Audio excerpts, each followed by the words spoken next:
Hi, kindergartners. It's Mrs. Michelle. Can you believe that I only get to call you kindergartners for 6 more days? Boy, has this year gone fast.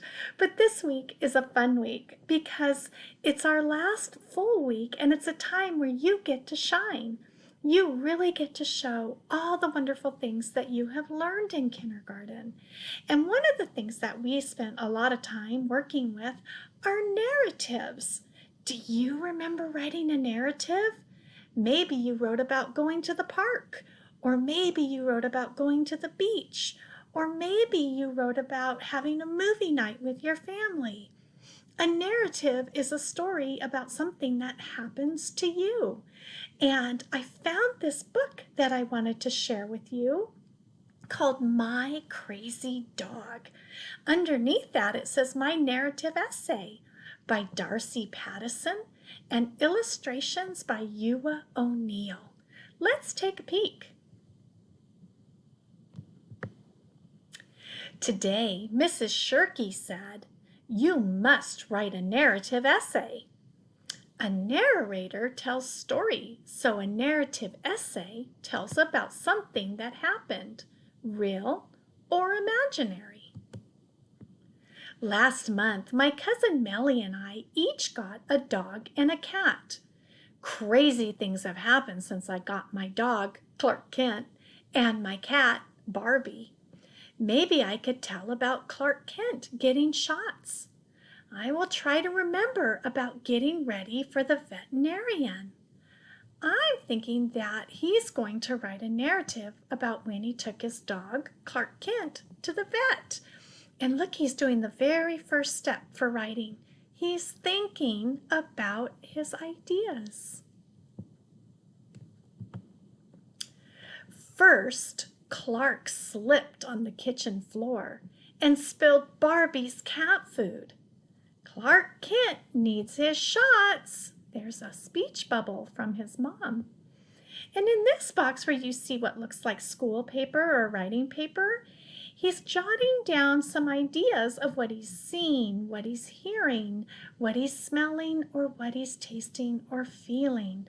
So he sees the kitchen, he sees running, he sees cat food, he hears crashes and clatters and meows.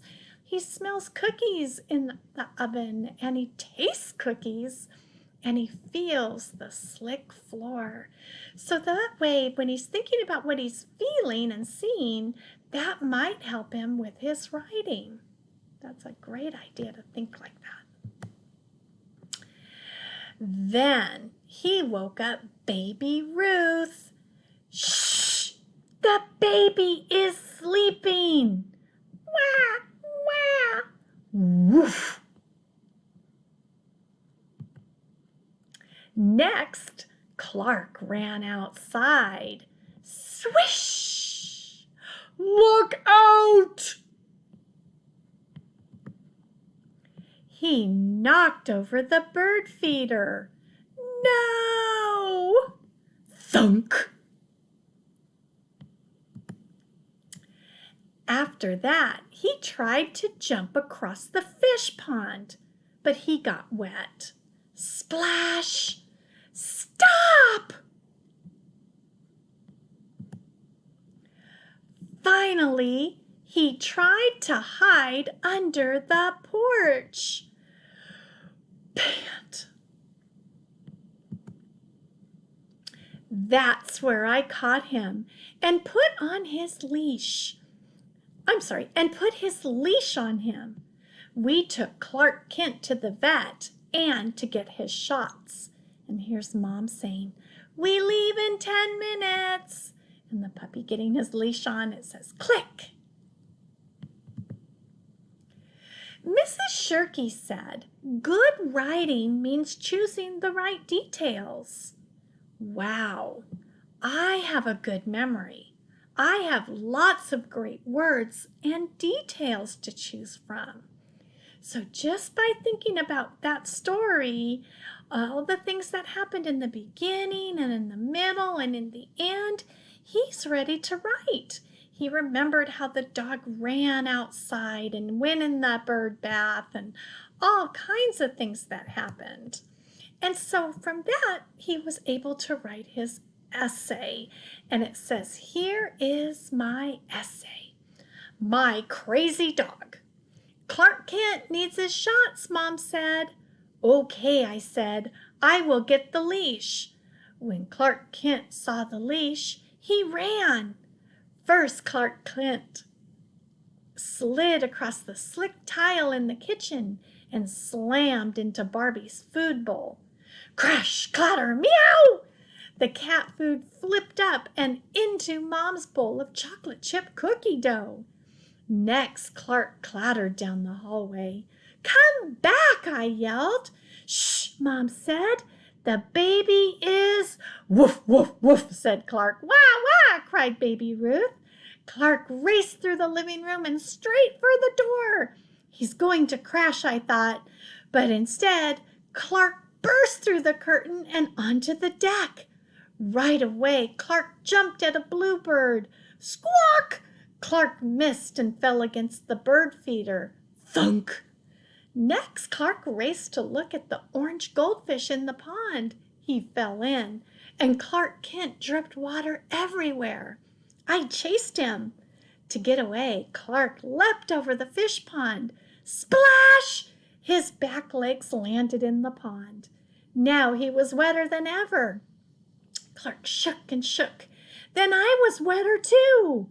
Thought if I walked up and hid the leash behind my back, he wouldn't run. Clark lay on the sandy dirt and panted. His fur was slick, muddy, and smelly. It was cozy under the porch. I pulled my dog into my lap and we looked at the puffy clouds in the sky. It had been a good chase. From the doorway, Mom called, "We leave in 10 minutes." I hosed off Clark. Also, I changed clothes. That's how we got Clark Kent to the vet's office on time. Boys and girls, that was a fun narrative. Do you see how by remembering the events and what he did and what he heard and what he saw, he was able to tell that story? And another thing that I really noticed is he used a lot of words like first, next, finally, and he put his story in order the way that it happened. Great essay, great narrative. That was fun to read.